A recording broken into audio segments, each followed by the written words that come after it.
Hello, this is Dustin with Home Mender, and today we're going to be doing the easiest floor ever. We're going to put that name to the test. It's a vinyl plank floor, and we're going to see how easy it is. I'm going to show you how. Let's get to it.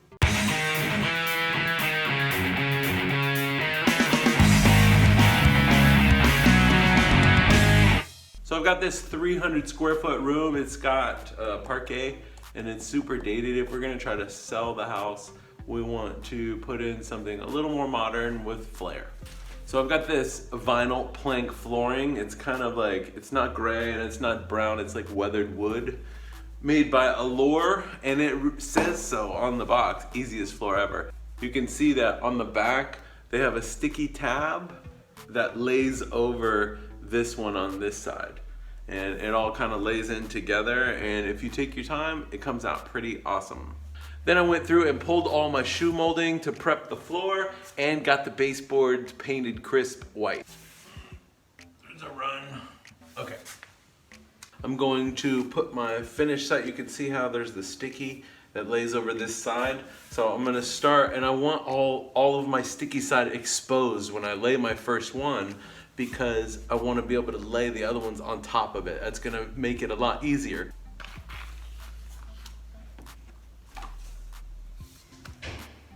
Look how easy that is. Now with this board, I'm just gonna lay it, I'm gonna kind of keep my hand under it, and I'm gonna lay the seams together until they are right on the money, and then I'm gonna lay it down and stick it. You can actually put pressure on the seam to make it tight, and then use your finger to push it down. Like so. And you don't want to lay all your boards in there at the same length. You don't start with a full board every single time. You're gonna start with a full board and then go in with a half board. You can cut it with a knife. Push your seam into place. Now I'm gonna put shoe molding here, so I want it to come less than a ½ inch away from the wall. When you know your seam is tight, go ahead and mush it down.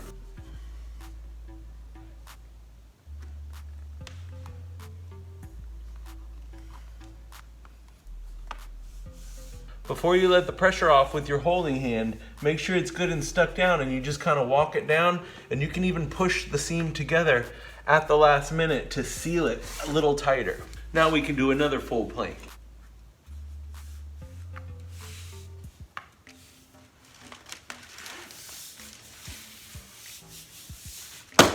Looking awesome. Now when you get to something you need to cut, say I have a floor vent here, you can do this one of two ways. You can either measure, or you can lay it up here and mark it. Just don't let your tabs stick together. Okay, we can do this.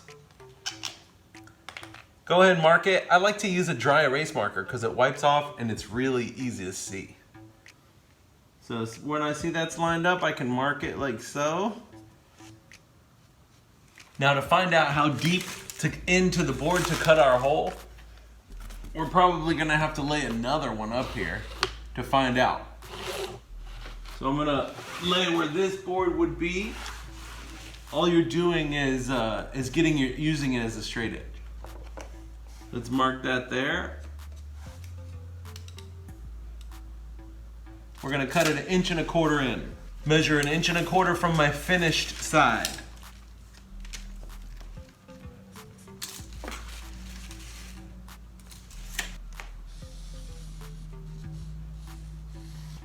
Now we'll cut this with snips.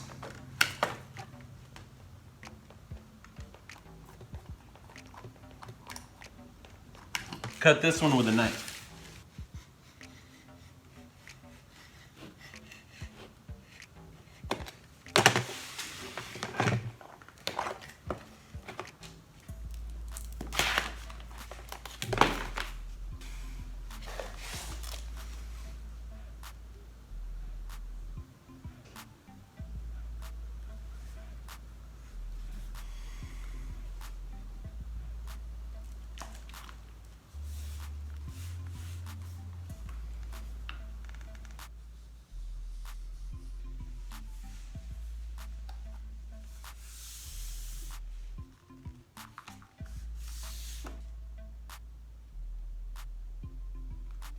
I like to line up my short side first and then walk my long side down.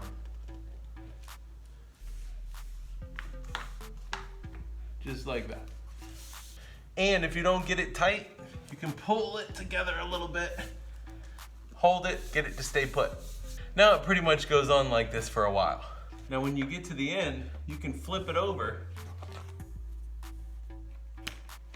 Make sure you leave your correct finished side, mark it, and cut it like that. But I like to measure my last cut because I want it to be exact. Okay, 36 and a heavy 1/8 is tight, so I'm gonna cut mine at 36 so I can play with it a little bit and it's still gonna be covered by the shoe. To my finish, I have 35 and an 1/8. So I'm gonna make sure I cut from my finished edge, 35 and an 1/8. Now we finish one run.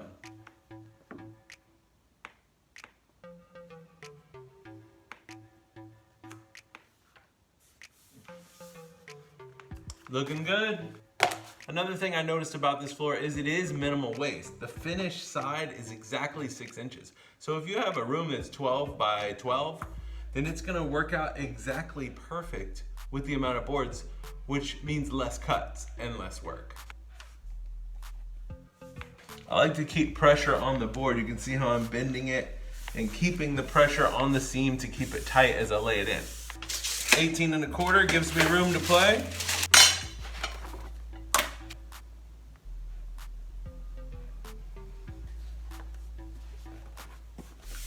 When you do have some cut left over, starting it at the other end as your next run is the best way to minimize waste.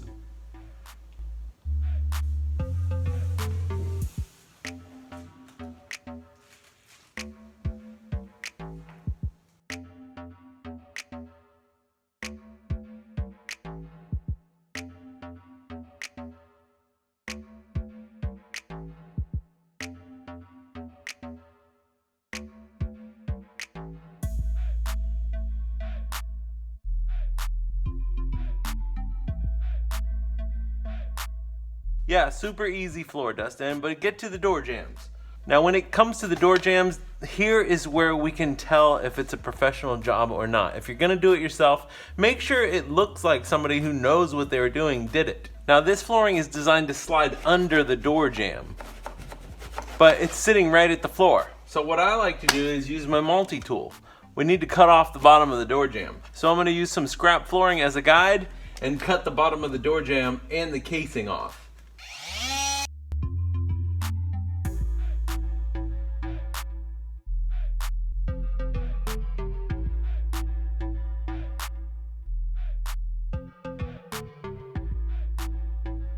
Now we take out the sliver and our floor can slide right up underneath there. All right, this one is not gonna need to be cut lengthwise, but I do have this corner to notch out.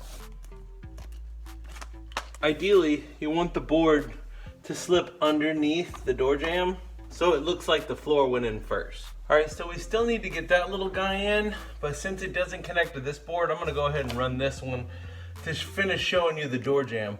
Now this piece will slip right in there, but this one I need to cut a little tail to go up underneath the jamb. So if I measure to the longest point is right here where I'm gonna be exposed. So it's exactly 13. So I'm gonna cut mine at about 13 1/4 just to make sure that I get up underneath the door jamb. And I also am gonna meet this base right here. So I'm gonna measure the distance there, coming within a 1/2 inch of the base. 12 5/8. Now, measuring the finished side, I need 1 5/8 inches to slip underneath that door jamb right there.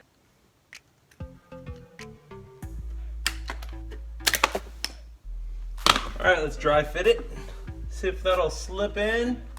It's close, but it's tight. I'm just gonna round this guy out a little bit. I still wanted to leave a little bit on there for it to go up underneath the casing.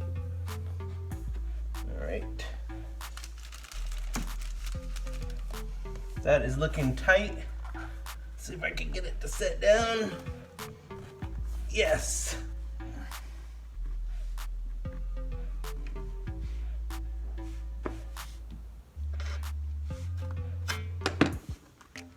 You're just gonna form the shape of what's going on here. Now this, I always measure my length in 2 spaces. Make sure you measure it here and then you measure it at the end of the board just in case your wall is out, you're still gonna get a good cut. 4 1/4. 4 1/4 looks good.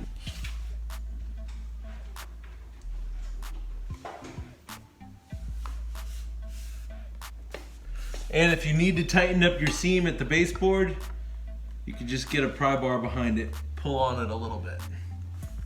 Looking good.